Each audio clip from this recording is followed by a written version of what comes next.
Вероника Тушнова. Котенок. Котенок был некрасив и худ, сумбурной пестрой раскраски, но в нашем семействе обрел уют, избыток еды и ласки.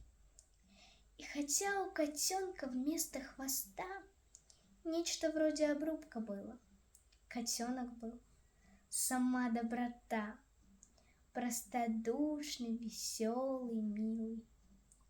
Увы, он казался мне так нелеп, по-крольчьи куцый, прыткий. Мне только что минуло 8 лет, и я обожала открытки. Я решила, кто-нибудь подберет. Другой хозяин найдется. Я в траву посадила у чьих-то ворот маленького уродца. Он воспринял предательство как игру, проводил доверчивым взглядом и помчался восторженно по двору, забавно брыкая задом. Повторяю, он был некрасив и тощ. Его я жалела мало.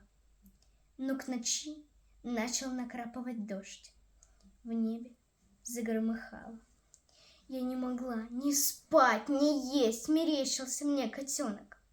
Голодный, продрогший, промокший весь среди дождливых потемок. Никто из домашних не мог понять причины горя такого. Меня утешали отец и мать.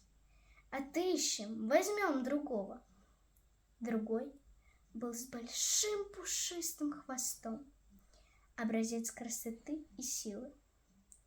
Он был хорошим, добрым котом, но я его не любила.